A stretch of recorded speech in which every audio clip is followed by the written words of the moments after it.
Start. Okay. మనకింకా last concept pending ఉంది. చిన్న 10 నిమిషాలు మహా అయితే అంతకు మించి అవసరం లేదు. ఓకేనా? యాక్చువల్లీ ఇందాకలే రికార్డ్ చేసేయాల్సింది. ఇందాక చిన్న పని పడి బయటికెళ్ళిపోయాను. ఒక చిన్న కాన్సెప్ట్ అంతే. ఏం లేదు. ఇప్పుడు మీకు జాయింట్ వెంచర్‌లో మీకు ఇన్వెస్ట్‌మెంట్ ఉందనుకోండి. అంటే ఒక జాయింట్ వెంచర్‌లో మీరు డబ్బులు పెట్టారనుకోండి. అప్పుడు దానికి సంబంధించి ఫస్ట్ టైమ్ అడాప్షన్ చేసేటప్పుడు ఏ చేంజెస్ తీసుకురావాలి. ఎందుకంటే జాయింట్ వెంచర్‌లో మనం డబ్బులు పెట్టినా, అసోసియేట్‌లో డబ్బులు పెట్టినా మనం ఇండ్ ఏస్ 28 ఫాలో అవుతాం. అంతేనా? మనం చదువుకునేటప్పుడు నేర్చుకున్నాం. అందులో మనం ఏం చెప్పామంటే, మీరు వేరేగా మీ షేర్ ఆఫ్ అసెట్స్, మీ షేర్ ఆఫ్ లయబిలిటీస్ అలా చూపించరు. మొత్తం మీ నెట్ ఇన్వెస్ట్‌మెంట్ ఎంత అనేది చూపిస్తారు. అంటే ఆ జాయింట్ వెంచర్‌లో మీ నెట్‌గా మీరెంత ఇన్వెస్ట్ చేశారని, మీరు ఇన్వెస్ట్‌మెంట్ ఎంత అని చూపిస్తారు మీ ఫైనాన్షియల్ స్టేట్‌మెంట్స్‌లో. అవునా? కాదా? చెప్పండి. సెపరేట్‌గా కన్సాలిడేటెడ్ ఫైనాన్షియల్ స్టేట్‌మెంట్స్ తయారు చేసుకుంటారు. అది వదిలేయండి. నేనిప్పుడు చెప్తుందేంటి, మీరు మీ ఇన్వెస్ట్‌మెంట్ నెట్‌గా ఎంత పెట్టారు ఆ జాయింట్ వెంచర్‌లో అని చూపిస్తారు. కానీ ఒకప్పుడు ఏఎస్ 27 ఉండేటప్పుడు అప్పుడేంటంటే, ఈ జాయింట్ వెంచర్‌లో మనం ఏదైనా డబ్బులు పెడితే, మన షేర్ ఆఫ్ అసెట్ ఇప్పుడు ఫర్ ఎగ్జాంపుల్ నేను ఒక 50% జాయింట్ వెంచర్‌లో డబ్బులు పెట్టా. తరుణ్ ఇంకో 50% జాయింట్ వెంచర్‌లో డబ్బులు పెట్టాడనుకోండి. ఇప్పుడు ఈ జాయింట్ వెంచర్‌లో ఒక ప్రాపర్టీ, ప్లాంట్ అండ్ ఎక్విప్‌మెంట్ రూ. 1,00,000 ఉంది. ఆ 1,00,000లో నేను 50% అంటే 50,000 నేను చూపిస్తా. 50,000 తరుణ్ చూపించుకుంటాడు. లయబిలిటీస్ ఒక 60,000 ఉంది. 30,000 నేను చూపిస్తా. 30,000 ఆడు చూపిస్తాడు. ఇలా ఎవరి షేర్ ఆఫ్ అసెట్స్, లయబిలిటీస్ వాళ్ళు చూపించుకుంటూ ఉంటారనమాట. ఓకేనా? బట్ బిజినెస్ వన్స్ కలిసిపోయిన తర్వాత అంటే ఐ మీన్ మనం ఇండ్ ఏస్ 101 అడాప్ట్ చేసుకున్నాక అదే ఐ మీన్ ఇండ్ ఏస్‌లో అడాప్ట్ చేసుకున్నాక మనం అప్పటినుంచి ఇలా సెపరేట్‌గా నా అసెట్స్ నేను, నీ అసెట్స్ నువ్వు అలాగ ఏం చూపించం. డైరెక్ట్‌గా నెట్ ఇన్వెస్ట్‌మెంట్ ఎంత అని చూపిస్తాం. దానికోసం కాలిక్యులేషన్ ఎలా చేయాలో చెప్తాను. థియరీ నేను చెప్పట్లేదు బట్టి పట్టినట్టు ఉంటది. మీకు దాని క్వెషన్ నేను ఎక్స్‌ప్లెయిన్ చేస్తాను. దాంతో సరిపోతుంది. మీకు జస్ట్ ఒక 10 మినిట్స్ కరెక్ట్‌గా అయిపోతుంది. XYZ Private Limited is a company which is registered in ఆడేం చెప్పాడు చూడండి which is registered under the Companies Act 2013 following ASలు ఫాలో అవుతుందంట. Okay. The company has decided to adopt Ind AS follow అవుదాం అనుకుంటుందంట 2002-3. 2-3 కంటే ప్రీవియస్ ఇయర్ ఏంటి 1-2, 1-2 తాలూకా starting date ఏంటి 1 ఏప్రిల్ 2001. అదే ట్రాన్సిషన్ డేట్. ఆ రోజంట దానికి హోల్లీ ఓన్ సబ్సిడరీ ఒకటి ఉందంట. ఒక జాయింట్ వెంచర్ ఉందంట. Which are into manufacturing automobiles part. అంటే వాళ్ళ కింద ఒక సబ్సిడరీ ఉందంట. ఒక జాయింట్ వెంచర్ కూడా ఉందంట. ఓకే. వాళ్ళ ఫినాన్షియల్ స్టేట్మెంట్స్ 2002కి ఇచ్చాడు. 2001కి ఇచ్చాడు. ఓకే. మనకి ఇప్పుడు యాక్చువల్ ట్రాన్సాక్షన్ డేట్ ఏంటి 1/4/2001 అంటే మనకి ఇది important. Okay. The company has entered into a joint arrangement ఏంటో చెప్తున్నాడు. Joint arrangement by acquiring 50% of equity shares of ABC private limited. ఆ joint venture ABC private limited లో మనం పెట్టామంట డబ్బులు. మనం ఒక 50% పెడితే ఇంకెవడో 50% పెట్టాడంట. ఓకే. అవన్నీ కూడా ప్రపోర్షనేట్ కన్సాలిడేటెడ్ మెథడ్ ఒకప్పుడు ఉండేది. ఇప్పుడు లేదు. మనకు అనవసరం ఇప్పుడు. మనకి ఇండేస్‌లతో సంబంధం లేదు వాటితో. ఆ ప్రపోర్షనేట్ కన్సాలిడేటెడ్ మెథడ్‌లో చూపిస్తున్నాడంట. అంటే ఎలా చూపిస్తున్నాడంట? వాడి షేర్ 50% కదా! అంటే మొత్తం 2,400,00,000 అయ్యుంటది. మొత్తం 2,400,00,000 అయ్యుంటే, నా షేర్ ఎంత? అందులో 50% కాబట్టి 1,200 నేను చూపిస్తున్నాను. ఇదిగో ఇక్కడ చెప్పాడు చూడండి. ప్రపోర్షనేట్ షేర్ ఎంత? మనది. మన తాలూకా ప్రపోర్షనేట్ షేర్ ఇచ్చాడు. మన అసెట్స్ అన్ని ఇచ్చాడు. ఇవన్నీ అసెట్స్. ఓకే. ఈ 2 లయబిలిటీస్. ఇది మన తాలూకా అసెట్స్, లయబిలిటీస్ అంట. మన షేర్ ఆఫ్ అసెట్స్, లయబిలిటీస్. మీరు చూడండి. మన షేర్ ఆఫ్ అసెట్స్, లయబిలిటీస్ నెట్‌గా ఎంతున్నాయి చెప్పండి? 1,200 plus 405 plus 280 plus 50 minus 75 minus 35. అంటే మన share of assets and liabilities 1,825 ఉన్నాయి. మన share of assets and liabilities in that joint venture. ఇవి ఎందులో ఉన్నాయంట? మన బ్యాలెన్స్ షీట్‌లో ఇంక్లూడ్ చేసుకుంటూ పోయాం. అంటే మన balance sheet property, plant and equipment 22,288 ఉందా? అందులో 1,200 ఏంటంట? ఈళ్ళ తాలూకా ప్రాపర్టీ ప్లాంట్ ఎవరిది? జాయింట్ వెంచర్ ఉంది చూసారా? ఆ జాయింట్ వెంచర్‌ది. అంటే ఇందులో 1,200 ఆడివి. మిగతావి మాత్రం మనవి. అలాగే 405 long term loans and advances 405. అలాగే ట్రేడ్ రిసీవబుల్స్ ఒక 280. ఓకే. ఇంకా అదర్ కరెంట్ అసెట్స్ ఒక 50. నెక్స్ట్ ట్రేడ్ పేయబుల్స్ ఒక 75. నెక్స్ట్ షార్ట్ టర్మ్ ప్రొవిజన్స్ ఒక 35. ఇవన్నీ ఆడివంట. ఈ పక్కన రాసాను చూసారా? అవన్నీ ఆడివంట. మిగతావన్నీ మనవంట. ఈ 6 ఉన్నాయి కదా! ఈ 6 ఐటెమ్స్ మొత్తం ఎన్నున్నాయి చూద్దాం. వాటి తాలూకు ఎన్నున్నాయి చూద్దాం. మొత్తం ఎన్నున్నాయంటే 22,288 plus 6,350 plus 1,818 plus 104 minus 8,455 minus 475 ఎంతొచ్చింది? 21,630 అనా? కరెక్ట్ గానే లెక్కెట్టానా నేను? ఆ! మన షేర్ ఎన్నున్నాయి? మన షేర్ 6 కలిపితే 21,630 రూపీస్. మన total assets and liabilities. Total assets and liabilities. మళ్ళీ చెప్తున్నా, నేను అన్ని అసెట్స్ లయబిలిటీస్ తీసుకోలే. ఓన్లీ ఆ జాయింట్ వెంచర్ తాలూకు ఏవైతే ఉన్నాయో, ఆ జాయింట్ వెంచర్ తాలూకు అసెట్స్ అండ్ లయబిలిటీస్ ప్రపోర్షనేట్ గా మనవి కూడా చూసా. అంటే అంటే మన షేర్ వేరు, అంటే ఓన్లీ మనవి. ఇది టోటల్ మన assets and liabilities net. Total net assets liabilities. అది జాయింట్ వెంచర్ లో అయితే ఎంత? ఇప్పుడే లెక్కెట్టాం కదా, ఎంత? 1825 అంట అని చెప్పాడు. ఓకే. తర్వాత ఏం చెప్పాడు చూద్దాం. రూ. 1507 గుడ్ విల్ ఉందంట. ఈ గుడ్ విల్ దేని వల్ల వచ్చిందంట? Consolidation of subsidiary and joint venture. Subsidiary, joint venture కలిపి గుడ్ విల్ 1507. అది మొత్తం జాయింట్ వెంచర్ వల్ల వచ్చిన గుడ్ విల్ కాదు. సబ్సిడరీ, జాయింట్ వెంచర్ కలిపితే వచ్చిన గుడ్ విల్ రూ. 1507. అంటే అందులో జాయింట్ వెంచర్ వల్ల వచ్చిన గుడ్ విల్ ఎంత ప్రపోర్షనేట్ గా మనం లెక్కెట్టాలా? ఆ లెక్కెట్టడానికి ఈ సుల్లంతా చేస్తుంది. ఆ లెక్కెట్టడానికి అదంతా చేస్తుంది. అది ఎలా లెక్కెడతాం చెప్తా చూడు. ఒక్క నిమిషం. ఫస్ట్ మీరు ఒకటి గుర్తుపెట్టుకోండి.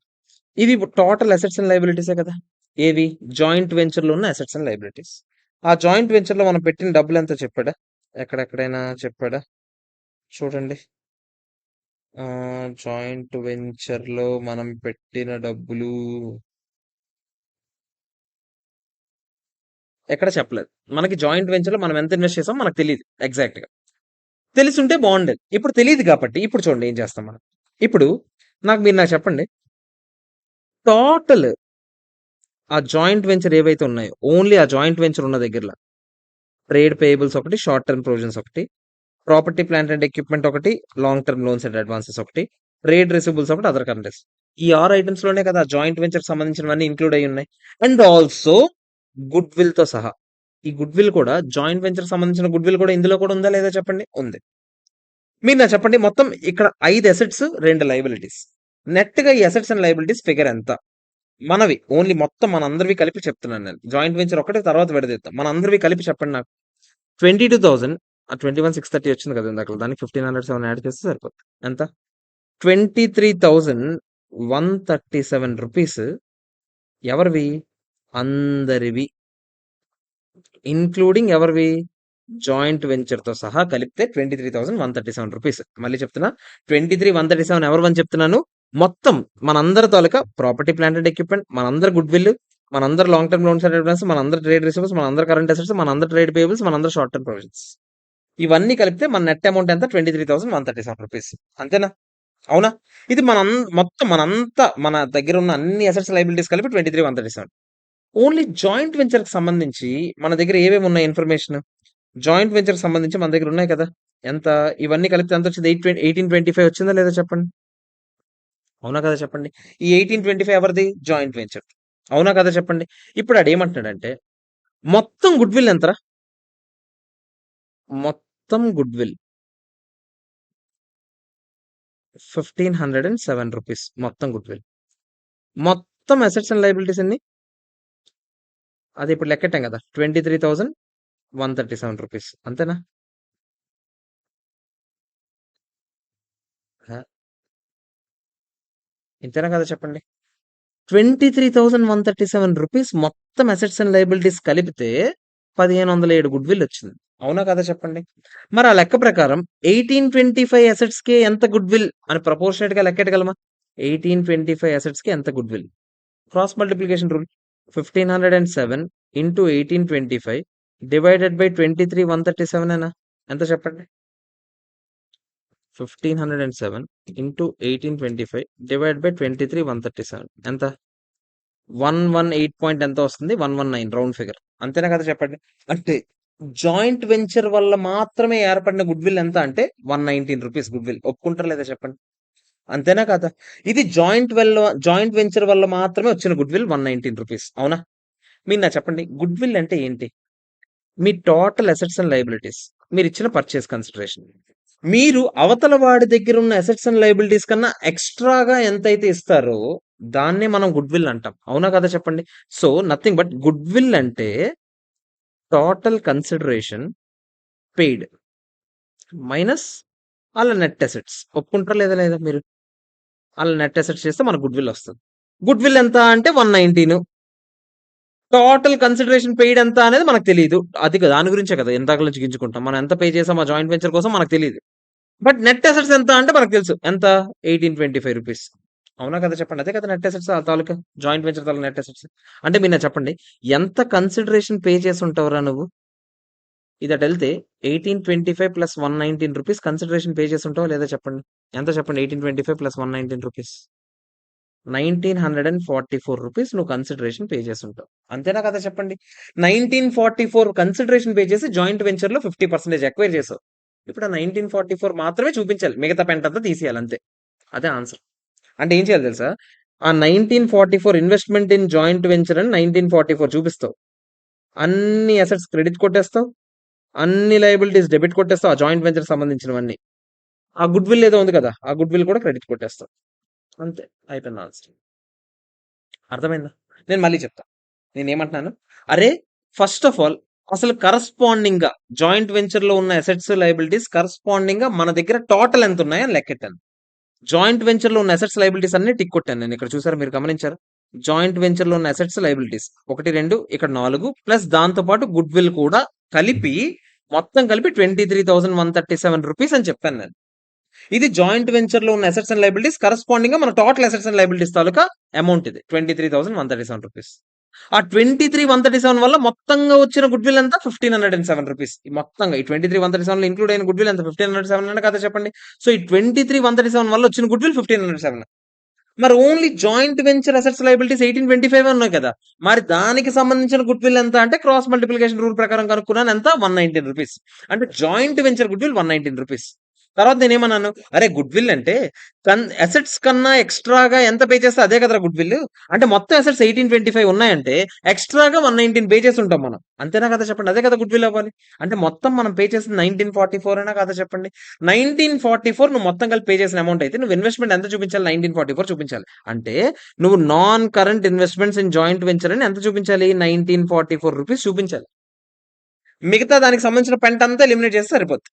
ఏంటంటే ఎలిమినేట్ చేస్తావు, property, plant and equipment, intangible assets లో గుడ్ విల్, గుడ్ విల్ 190 లెక్కటాం కదా. Long term loans and advances, trade receivables, other current assets, తర్వాత ఇక్కడ trade payables, short term loans, దానికి సంబంధించిన ఏవేవైతే ఎక్కడెక్కడ ఉన్నాయో అవన్నీ మైనస్ చేసేస్తాం. ఆటోమేటిక్ ఆ బ్యాలెన్స్ వేరే కదా 1944, అది వేసి మిగతావన్నీ తీస్తాను అంతే, ఆన్సర్ వచ్చేస్తుంది. అంటే మనకు ప్రీవియస్ గ్యాప్ ప్రకారం ఉన్న ఫిగర్స్ ఇక్కడ ఉన్నాయి కదా, ఏబి ఇది 22 ముందు ఇది పట్టించుకోదు ఫస్ట్ ఆఫ్ ఆల్ మీరు. ఇది ఎందుకు మనకి, మనకి 31 March 2002 ఎందుకు, ట్రాన్సిషన్ డేట్ 1 April 2001 అయితే 31 March 2001 కదా కావాలి. ఇది ఎందుకు నాకు, ఇది నాకు కన్ఫ్యూజ్ చేయడానికి ఇచ్చాడు. ఇది వదిలేయండి, ఇది వదిలేయండి. ఈ పక్కన ఉన్న ఫిగర్స్ తో ఇందులో నుంచి ఇవేవేవైతే మైనస్ చేయాలి, ఇప్పుడే చెప్పాను కదా, 8455 నుంచి 75 తీసేయాలి. చూడండి, ఆడ కూడా అదే చేస్తుంటాడు. 8455 నుంచి 75 తీసుంటాడు చూడండి, ఇక్కడ 8455 నుంచి 75 తీసుంటాడు. అదేరా మనకు స్టేట్మెంట్ కొంచెం ఫార్మాట్ మారుతుంది కదా, పైకి అసెట్స్ వస్తాయి, కిందకి లయబిలిటీస్ వస్తాయి, అది మర్చిపోకూడదు మీరు. ఫార్మాట్ మీరు నేర్చుకున్నారు ఆల్రెడీ, ఫార్మాట్ ఎలా గీయాలో మీకు ఫార్మాట్ నేర్పించాను లాస్ట్ వీడియోలోనే, మీరు ఆల్రెడీ చూసారు. ఫార్మాట్ మీరు అందరూ నేర్చుకోవాలి, తప్పదు, ఇంకో ఆప్షన్ లేదు. ఈ ఇండెక్స్ అటెంప్ట్ చేయాలంటే క్వశ్చన్ మీరు ఫార్మాట్ నేర్చుకొని ఉండాల్సిందే, తప్పదు, ఆప్షన్ లేదు. మళ్ళీ మళ్ళీ చెప్తున్నా, ఓకేనా? సో ఫార్మాట్ ప్రకారం అన్ని వేస్తాడు, దాంట్లో ఉన్న వాళ్ళ వాల్యూస్ అన్ని తీస్తాడు, మిగతావన్నీ నా వాల్యూస్ ఉంటాయి. అర్థమైందా లేదా చెప్పండి? ఓకేనా? మళ్ళీ చెప్తున్నా, ఫార్మాట్ రాకపోతే అది రాదు. ఓకే, అంతే. ఇండేస్ 101 ఇక్కడతో ఇండేస్ 101 సమాప్తం. ఓకేనా? మ్యాట్. ఓకే, ఆడ ఎలాగిచ్చాడు చూపిస్తాను చూడండి. ఆడ ఎలాగిచ్చాడు మీకు ఫార్ములా ఎలాగిచ్చాడు చూడండి.